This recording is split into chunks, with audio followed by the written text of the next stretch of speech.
What's happening, guys? Welcome to the David Haas podcast. It's been a minute.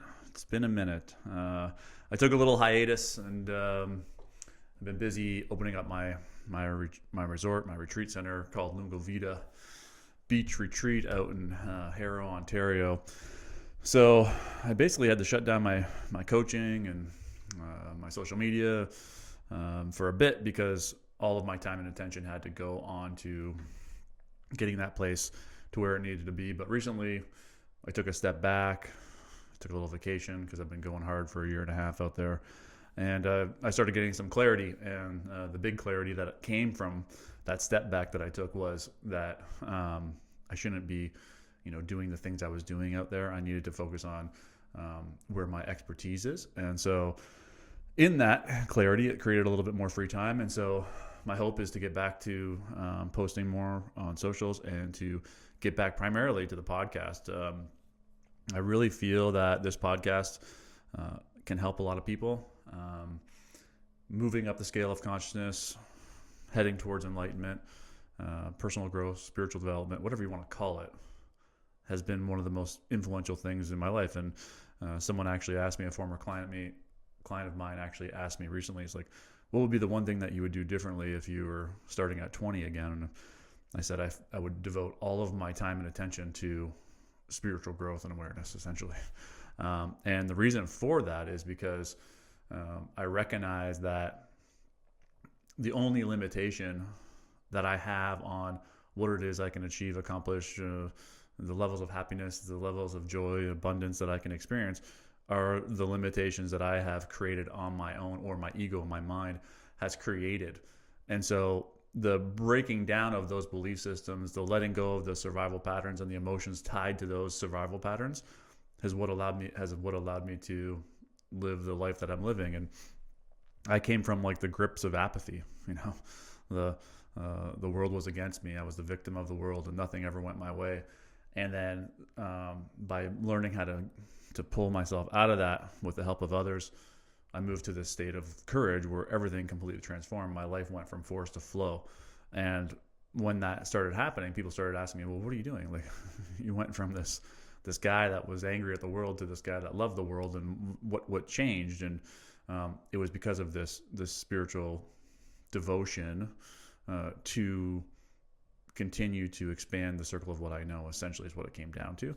And so as I was reflecting and getting ready to come back to the podcast here, the one thing that I realized was that, a lot of what I was releasing in the past had this underlying intention of I was going to get clients if they liked my content. And I think people sense that energy, So my new plan is, and I'm going to try and find a way to do it out in a way that's, still feasible for me to do it and cost effective, of course, but is to just release as much content as I possibly can. I think everything is going to be centered around this one idea, which is we need a path or a roadmap on how to grow spiritually, how to continue to move up the scale of consciousness, how to move into enlightenment. And what I've found on my own journey is that the people that are at the top, the people that have reached enlightenment, sometimes speak in such riddles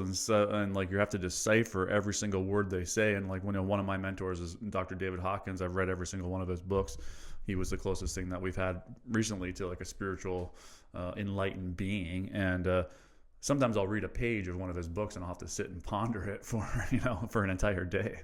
And so I have always felt that I'm the person that can open the door for people to start being introduced to these spiritual concepts.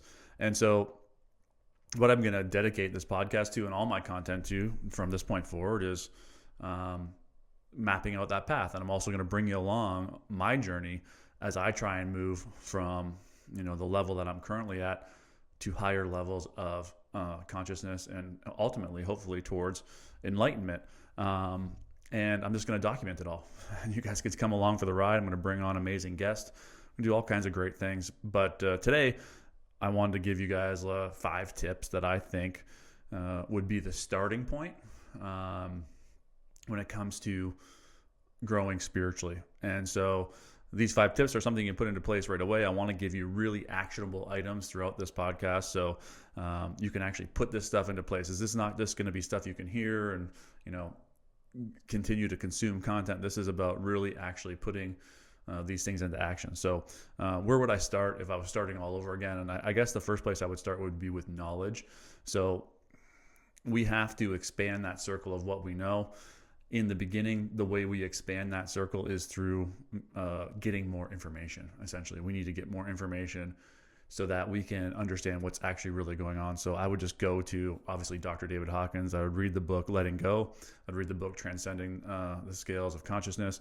I would read the book The Power of Now by Eckhart Tolle. I would read the book The Untethered Soul by Michael A. Singer. These are kind of the books that were the introduction for me to what my mind really was and how it was protecting me from feeling emotional pain. So ultimately, I think that the core of my transformation was healing from emotional pain that I was completely unaware of, that it was still keeping me in suffering. So let me give you an example of that. So growing up, one of the emotional pains that I went through was the feeling of not being good enough or not having enough. Not that I was poor, but my dad was this type of person that didn't care about what other people think. And now looking back, I'm like, oh, I like that about him. But we drove shitty cars. He didn't buy us nice clothes. I was taking care of myself since I was 9 years old, and I felt the shame of judgment. When people would notice that my house wasn't as nice as theirs, or my cars weren't as nice as theirs, the clothes I was wearing weren't as nice as theirs. And so my ego went to work to make sure that I never experienced that shame ever again. And the way it did so was through the creation of these survival patterns, which is, essentially was the creation of Dave the Entrepreneur. And I'm grateful for it. I'm grateful for the ego, because Dave the Entrepreneur is what led me to creating Lungo Vita, what's leading me to releasing this podcast here. So there's no regret, but I had to heal from that emotional pain in order to let go of my desire for more. And as I began to let go of that desire for more, what happened was, once you don't need it, then that's when you really turn on the faucet to allowing things to flow into your life. So I had to heal from the shame that I experienced as a kid. And if you listen to previous podcasts, you know all about it. There's a whole story behind it, and I'm not going to get into it here on this podcast. But essentially, I had to heal from that pain. And a lot of what spiritual growth is going back and figuring out what it is those pain points are. What pain are you avoiding feeling? And so every time we're in our day-to-day life and we get triggered, or someone pushes a button in us, that is like a window or a doorway to walk through and say, well, what button just got pushed in me, and how come I haven't healed from it yet? So triggers are gifts is something I always say. So the first step would be to become aware of the mind, to become aware of the ego and how it's protecting you. That would be where I would begin, and I would do so with the knowledge from these books, from all these great spiritual teachers that we have out there. The second would be awareness. So this is just essentially is becoming more aware of what our mind is telling us on a daily basis. So I call this moving into observer mode, where essentially we are just monitoring our minds. So I heard it recently. I thought it was a great analogy. Is when you first start out in spiritual growth, you realize like you're kind of like your head is below water. You didn't even realize the shit that you didn't realize.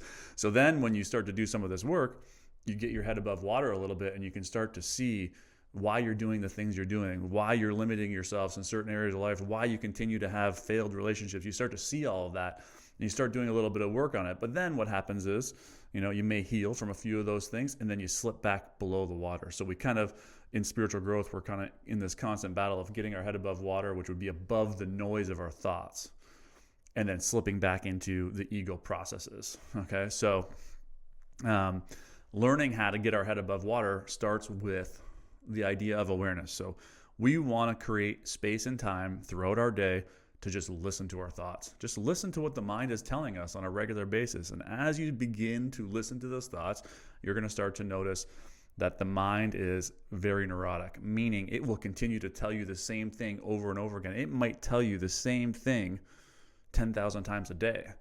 And if we're unaware of it, then the mind is controlling us. The mind is in control, and we are not in control of it. So To get deeper is to realize that there are these three levels, which is body, mind, and soul. The body is the emotions, right? So we have an emotional response. We have an urge that comes from the body, and we immediately fulfill it.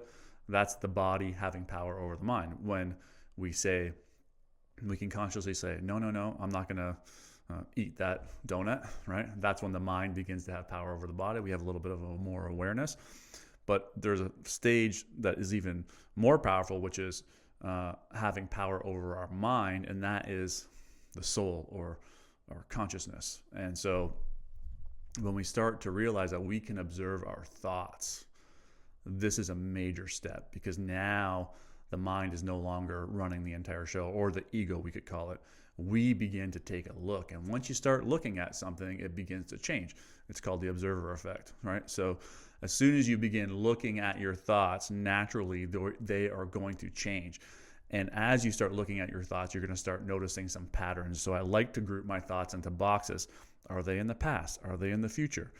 What are they primarily about? Making money, getting girls, whatever it may be, right? So as we start to realize these things, these are indications on how the mind is protecting us from some sort of emotional pain. So for example, my mind was constantly talking to me about making more money, becoming more successful, driving the nice car, having the boat, having the house, all of these things. And it was all of that was a creation by my mind to protect me from feeling the emotional pain of not having enough or being less than. And so once I kind of put all the pieces of this together, it was like someone literally switched the lights on for me, and I had this amazing awareness. Like, talk about popping your head above water. This was the moment, and everything changed for me in that moment when I had that realization. And yes, there was a buildup to making that realization, but for me, that realization came to me in an instant. I sat in meditation, and I had made the connection that I had realized that desire was limiting me to achieving everything that I wanted to achieve, and I had to break free from that desire. And in that moment, I recognized I made this connection between the shame that I experienced as a kid, and I was able to allow myself to feel that shame. I opened my eyes out of that meditation. I was a completely different person. And from that point forward, my life did a complete 180. And so this is the power that exists from spiritual growth. So this is why it's so important. And this is why I think, what I'm doing here is going to be really beneficial and important for people, is because it's going to lay out the roadmap. So part 2 of the roadmap is awareness. You want to start listening to your thoughts. So I do it in a couple of ways. One is I meditate. And in meditation, all I'm doing is just listening to my mind. I don't do guided meditations. I don't do anything along those lines. I think those are great tools. But for me, I just want to listen to my thoughts. So what I do is I listen. I hear what my mind is telling me. I observe the thought, and I let it pass. So I keep doing this. I don't allow my thoughts to form stories. And every now and then I'll find myself, I'll be way off on a tangent. I just bring myself back to the present moment, right? So we're just observing our thoughts. We're looking at them. The second is I'll find moments throughout my day to listen to my thoughts without trying to change them or anything along those lines. Just listen to what my mind's telling me. So in the shower is a great opportunity to do that, just to sit back and listen. And what you'll find is as you sit back and listen, you'll be listening, then all of a sudden you'll notice that the mind had taken control again. And then you're just going through story after story, and then you go, oh, I'm not listening. You take that step back into observer again, you begin listening. And I also do another one, which I think is really beneficial. I turn the radio off in my car periodically. Usually trying to do it like the first time I get in my car and when I'm driving home from work per se. And I do it for about 2 or 3 minutes where I'm just listening. And every time I catch myself lost in story again or lost in thought again, I bring my awareness back to observing my mind. So these are just little tiny practices that we can do to begin observing what our mind is telling us. And then once you observe, you begin kind of compartmentalizing where your thoughts are most of the time. Okay. The third thing is, and this isn't 100% critical, but you eventually will get here as you, once you make the intention to grow spiritually. Once you experience one little benefit from this work, you're going to want to keep going down this road, right? So it's kind of like once you see it, you can't unsee it, and you just want more. And so the third one is a belief in a higher power. So you have to have a belief in something greater than you. And it doesn't have to be God, because as soon as you say the word God, everyone gets scared. But it could be universe, it could be family, it could be country. It just has to be a belief in some sort of power what really helped me kind of get over that hurdle was the idea of an infinite intelligence, meaning that there is an intelligence to life. And I mean, this is obvious. I mean, I just had a baby, so it's like, you just see like that baby started out as one cell that divided into two cells, divided into four cells, and then eventually it divided into creating an arm and a liver and a heart cells, and it's just like, when you see that intelligence, it's like undeniable that there is some greater intelligence than us. And so that was what really helped me get over the hurdle. And this idea of infinite intelligence is kind of where I went in the beginning. And then eventually it moves into deeper understandings of consciousness and the all-powerful, all-knowing, all-present energy of God or the universe or whatever you want to call it. So just be open to the idea that there's something out there greater than you. So the one thing I always say to atheists is if they say, well, I don't believe in God, and I say, well, what do you believe in that's greater than you then? Right? It's not that I'm judging them for being an atheist. I just want to know what goes beyond them. And I can see they get stumped when I ask them that question. But all I'm trying to do is trying to make them see that if you make yourself the center of the universe, you are going to continuously limit yourself to growth because you constantly look to yourself to answer those problems in your life. So Einstein said that, you can't solve a problem from the same level of consciousness it was created. So if you only think of yourself as the center of the universe, right, then you are going to be constantly limited. So you have to be open to the idea that there's a greater level of consciousness or greater level of intelligence or whatever it may be out there than you, something higher than yourself. The fourth thing is you have to have the courage to look within. And this sounds simple, and everyone says consciously, I have the courage to look at my demons. But I think a good way to probably kind of hit this one home is think about your shadow, for example. And your shadow is essentially all of those things. I'm talking about the tiniest little things that you would never want anyone else to find out about you, right? Like I'm talking about like picking your nose in the car, or, masturbating when you were younger, all of those things that you would not want anyone else to talk about or to know about you. Imagine that all coming to the forefront. And so imagine having the courage to show everybody, this is who I truly am. Look at all my dirty laundry right here. This is myself. This is me truly. And I'm willing to deal with whatever emotions are associated with that. That is the courage that is required for deep spiritual growth. And in the beginning, we tend to deal with the stuff that's simple and easy. And then as you get deeper and deeper, you'll start to go to the dark shadow, we'll call it, I guess, where you really get to the root of what is limiting you the most, out of probably the fear of being found out, or the fear of these things coming to light, or the fear of reliving the pain that you once experienced. So courage. So all it is an intention. It's just an intention to say, I'm ready to pop my head above water. So if you have the intention to be courageous, and I think the one realization I had about courage was that courage isn't the absence of fear. It's standing in the fear and realizing you're in fear and choosing to move forward. And I think that understanding for me was a complete game changer. I always thought that because I was fearful, I was weak, but no, it's not that. We're fearful because the ego and the mind is trying to protect us. So once I realized that true courage was standing in the fear, feeling the fear, and moving through it. And so if you just have the intention that I'm willing to stand through the fear and feel what I need to feel, then you're going to be already on the right path. And the last thing, and this is the most important, is that you need to begin to understand how to get outside of the circle of what you know. And we kind of already touched a little bit on this, but the circle of what you know, if you picture this circle, this ball being everything that you've ever known, then everything outside of that ball could represent everything that you've yet to know, or this entire room could represent everything that you have yet to know. And if we keep going inside of our ball to try and solve our problems, we are going to remain stuck. So we have to learn how to get outside of that ball. And the way we get outside of the ball is we take back our power from the mind. We take back our power from our body. We realign ourselves with our higher selves that is connected to all. And then we can get to the answer and the resolution to anything that is no longer serving us.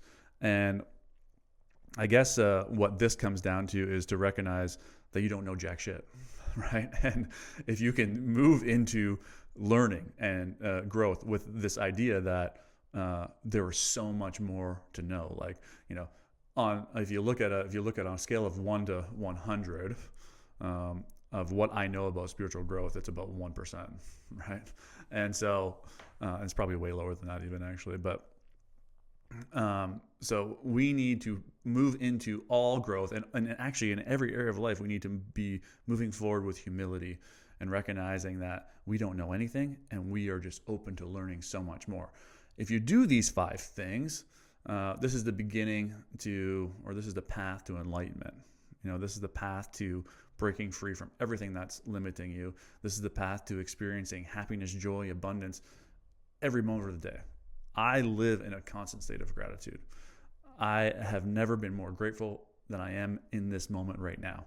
And to live in that state is one of the most wonderful places on earth to be. There's nothing bad that happens to me. And even when bad things happen to me, I recognize that this is going to be a moment for growth or transformation. And I'm constantly looking for what is coming into my life from this perceived bad thing. I have a complete and utter surrender to the higher power of my understanding that everything's going to work out. And that's a really wonderful place to live. And that's what I want for you and for the listeners. And that's what I want for this podcast and for this educational tool to continue to move forward. So if you're interested in following me on the path to enlightenment, and I don't even know if I'll get there, but if you're interested in following this and learning along with me, then make sure you subscribe, make sure you share this, because this is going to be like a revolutionary. We're going to create together a roadmap to breaking free from everything that limits us. Thanks for taking the time. We'll see you next week.